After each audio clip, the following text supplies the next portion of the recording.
Hello and welcome to my channel. Today I wanted to make another video about me moving out of California and how it's been going. I moved out of California, it's probably going to be like a year in March, so maybe like 10 months. And I moved a little bit further than usual. I moved to Russia. As you can see behind me, there is a Soviet TV. And I like Soviet stuff as much as Bold and Bankrupt. So maybe I will make more like travel videos or whatever around Russia. The thing that I have on him is the fact that I was born here, so I speak fluent Russian. And that would help me in certain situations, because I've been watching him and I've been kind of scared for him. He goes into places and like I wouldn't. He goes into places the natives wouldn't go to. Like I wouldn't go to Chechnya. I wouldn't really go to Dagestan. Again, I mean, it's not for certain that you're gonna run into problems there, right? But there is like a chance. It's not a place you usually go to unless you're from there. So he's kind of fearless. But there's a lot of cool places in Russia that you can go to. But anyway, it's interesting that at some point I got kind of anti-American a bit because I got really tired of living in the Matrix. I still feel that way, but I feel a little bit that part of it was living in California. A certain part of it was like not everything. But California is a freaking shithole, and I used to live in Southern California, and holy crap, like it's the joke that they use when someone moves away from California is like you move into America, right? It's like, oh, I decided to leave California and move to America. I totally agree with them because it's being there is like third world behind.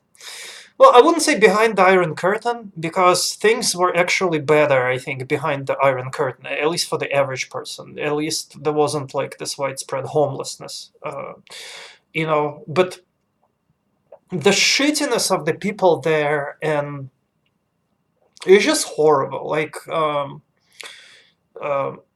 it's California is like this perfect storm of everything that could go wrong to make life a miserable hell for people. You have horrible real estate prices, horrible rental prices. And the interesting thing is that if you statistically look, Hong Kong has the most expensive real estate in the world, and it's still cheaper to rent in Hong Kong than even in LA. I'm not even talking about San Francisco.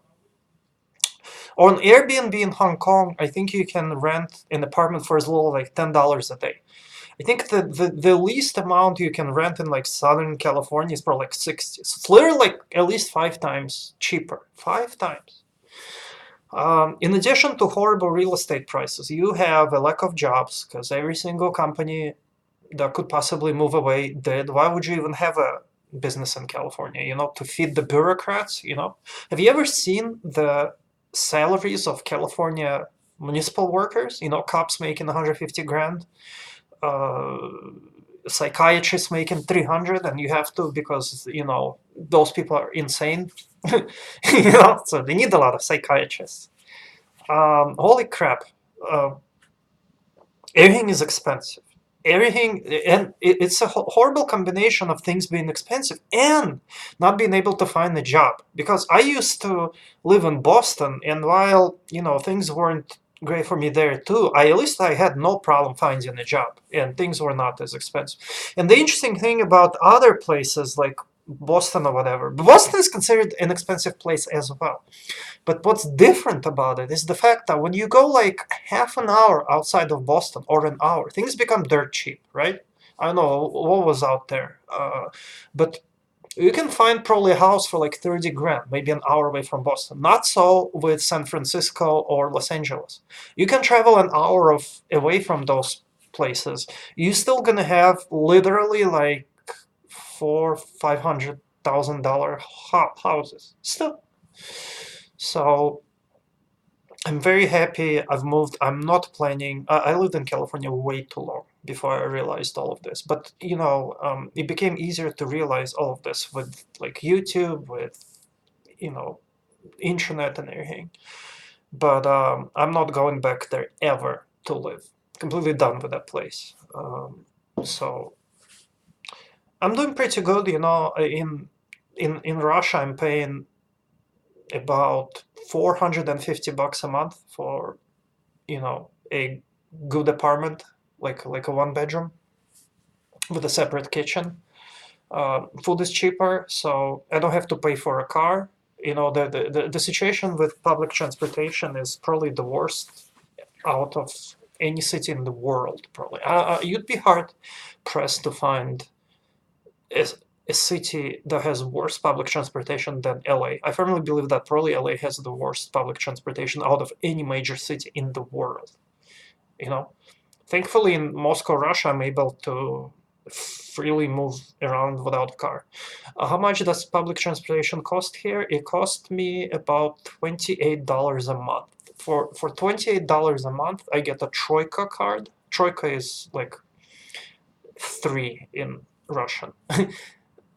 Troika in Russian is when you plug three horses into a carriage. So like three horses going, that's a troika. So that's how it's called. Anyway, I'm paying $28 a month. For that, I get unlimited subway and unlimited bus fare within the limits of Moscow. Once you go outside, then you have to pay. But that's a great thing about it. So it comes out to like less than $1 a day. You can compare that to New York prices. I think Russian subway costs about 55 or 60 cents to enter, and I think New York subway costs at least $3. So it's like about 5 times cheaper here for subway. So that's the reality. I'll make probably more videos about California and how I moved away from there. Don't forget to subscribe to my channel. I'll see you guys in the next video.